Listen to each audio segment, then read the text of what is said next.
Hey, what's up guys, it's Atheon and welcome back to Destiny. In today's video, we're going to go over how to beat the final boss inside of Destiny's first raid, the Vault of Glass. This is Atheon, or Atheon, however you want to pronounce it, and he's an absolute son of a bitch. And there are a few things that I want to go over that will make this fight much easier for new groups of cohesive players going in to beat the boss. First of all, as you may or may not know, he does port half the team into one of the time sectors, either to the past, or as we call it, brown, or to the future, as we call it, green. There are a number of ads in here, and also oracles will spawn. You can control which players he actually sends into the portals. This is controlled by the back three players. The players that are furthest away from Atheon will be ported into the past or into the future in order to fight the oracles and fight the spawns that are inside of these portals. The best way to control this situation is on the outside to set up three people. You'll have one person on top of the plate that turns on the portal to the future, and one person on top of the plate that controls the portal to the past. These people need to stand on top of the pillar there, so the enemies that are spawned by Atheon do not come over and self-destruct. These enemies are the hardest part of this fight, though they are easily avoided.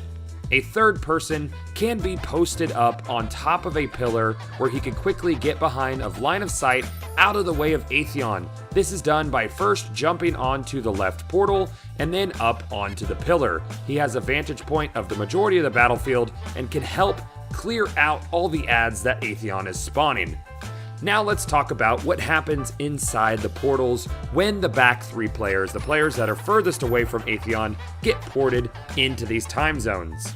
Your primary objective is to kill the oracles inside of these portals. Why? Well, these oracles, once they are all killed, they will activate a damage buff that gives you roughly 3 to 5 times the damage on your guardian. The people outside the portal, once they get this buff, will start tearing into Atheon himself as he is disabled for a short amount of time, and then when the other three players are finished killing the oracles, they will come out of the portal since it is remaining open, since you have one person on top of a pillar keeping a plate activated and keeping a portal activated, so these people who get ported get out on their own and safe. Once out, they will pour damage into Atheon, and they will quickly get to the back of the room, so the people that are designated to port into the past or into the future will safely be ported into those parts, and then you will wash, rinse, repeat by killing all of the oracles inside the portals and killing all of the ads inside the portals as well. A good tip is that you want to have a golden gun hunter with you, or a blade dancer, a gunslinger. You want to have a gunslinger in the group that is going back in time. Also, the player who is up on top of the pillar outside should be a gunslinger as well, as he can help pinpoint and target the ads outside. But more about what's going on inside, if you bring a gunslinger with you, he will be able to golden gun and take out all of the ads inside very quickly. When you get the buff from killing all the oracles, you will automatically get your super ability. So the gunslinger needs to maintain his super ability and hold it for when you guys go back inside the portal. Once you get a good rhythm going, you will find that you get a solid amount of damage put on the boss whenever you get the buff from killing all the oracles inside the portal. Remember that when you are raiding with a group, please keep a clear head. Everybody needs to stay calm. Everybody needs to communicate. One of the most important things about this raid is that if anybody dies, it is almost a complete wipe, especially on hard mode, because if anybody dies, you cannot resurrect them. Again, the people going to the past, it is very important that they stay in the back of the room, as the people who are furthest away from Atheon will be targeted to be sent into the past or the future in order to kill the oracles, in order to get the damage buff, and that is what lets you lay in damage on the boss.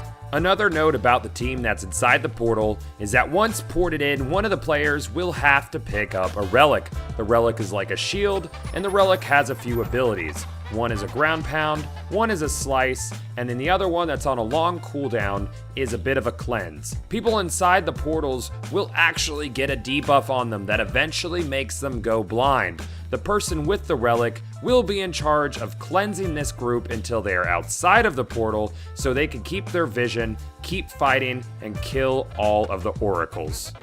Hopefully you found this brief guide informational, helpful, and hopefully you can get your first kill on Atheon. Don't forget to rate, comment, and subscribe, and I'll see you guys back inside Destiny. I also want to give a big congrats to Prime Guard for the world first on this boss. Absolutely amazing. Congrats, guys.